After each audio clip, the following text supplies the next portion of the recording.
What's good, YouTube? It's me, Coach 67 Sports TV. Shout out to the awesome and amazing LDBC, Lions and Boxing community. Shout out to the greatest university in the world, the Southern University, home of the mighty Jaguars.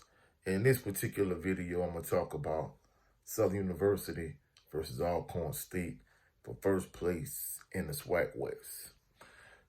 Now, last year, Alcorn came to A.W. Mumford Stadium, and they put up a heck of a fight. They nearly beat Southern, but more than anything, I felt like Southern survived more than they won last year when Alcorn came to A.W. Mumford Stadium. Now, the flip side of it is Southern University has not won in Longman, Mississippi against Alcorn since 2016. Myself personally, I went to the SWAC championship game in 2019 when Southern lost to Alcorn State. So the odds seem to be stacked against Southern in this particular game. Now, last week, Southern survived in overtime, and they ended up pulling the win out the fire against Texas Southern. So I expect it to be a pretty decent game tomorrow in Longman, Mississippi, when Southern goes to play against Alcorn State.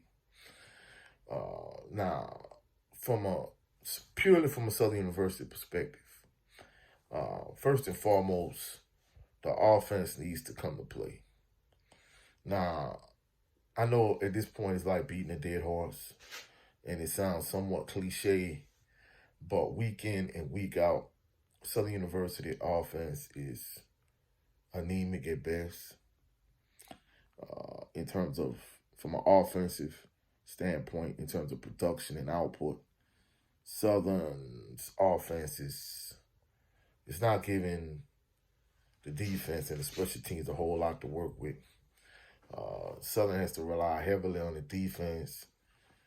The defense is on the field far too often. The offense puts the defense in vulnerable, compromising positions far too often. And even from a special teams perspective, Southern relies heavily on the special teams in terms of, Griffin, he had to make a 54-yard field goal last week to send the game in overtime. Ruben Beauplance has to constantly pin up holes in offense deep in their own territory. In addition to that, last week the defense gave the offense the football in good starting position on the plus side of the field. And in those two possessions, Southern offense came away with no points. So it's going to be imperative that the offense, plays much better than it has been playing. 1, 2, in terms of Coach Dooley, I think this game is going to tell us a lot about not only Southern offense, but Coach Dooley also, because truthfully speaking, Southern University, they didn't dominate the West last year to get to the SWAC championship game. More than anything, they kind of lucked into and backed into the SWAC championship game with some help from Mississippi Valley. So this year, they can't rely on that. And it seems as if last year, every time Southern needed a big win, from a coaching standpoint, Coach Dooley did a poor job. So to kind of gain some faith from the fans, some confidence in him, Coach Dooley needs to do a good job from a game management, a clock management perspective. Also, Harold Bloody needs to play better. I mean, I think with the right offensive coach, a right play call, a right offensive coordinator, I think he's serviceable enough, how well the defense and special teams have been playing.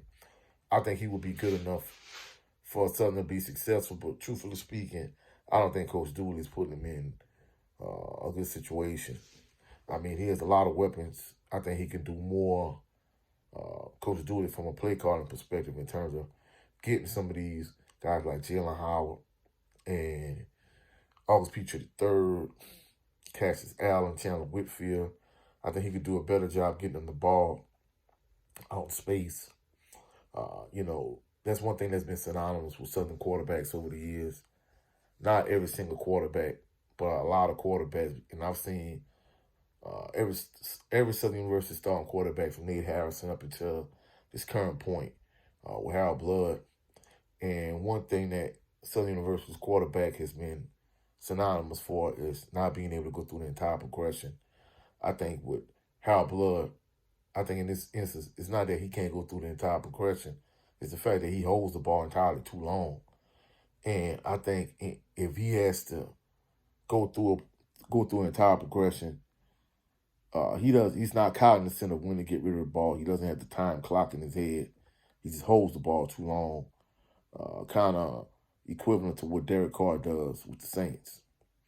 So, I think he needs to put Harold Blood in better positions in terms of to be successful. But more than anything, the offense needs to protect the defense more and not constantly lead them on the field and put them in difficult situations, because the defense, hopefully they play as well as they've been playing. Hopefully they keep limit Javion Howard in terms of what Alcorn could do in the rushing game. Hopefully they could do a better job than they did against him last year. And hopefully they can come out with a win.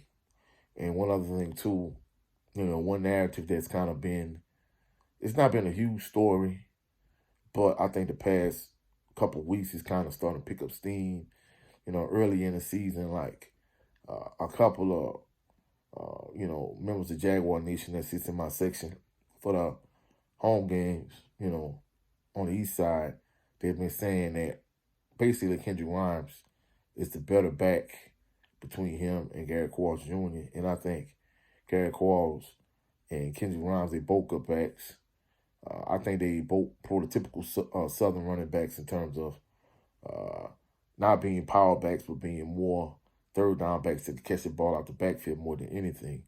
But I think the last couple of weeks, I think Kendrick Grimes has kind of solidified himself more as a feature back in terms of they both threats every time they touch the ball to make a house call. But I think more than anything, I think Kendrick Grimes is kind of the last couple of weeks, he's kind of did his thing. I mean, especially last week, he got over 100 yards rushing with only I think 11 or 12 carries. So he's doing an exceptional job. I think it's imperative that Southern University, from an offensive standpoint, they limit their turnovers.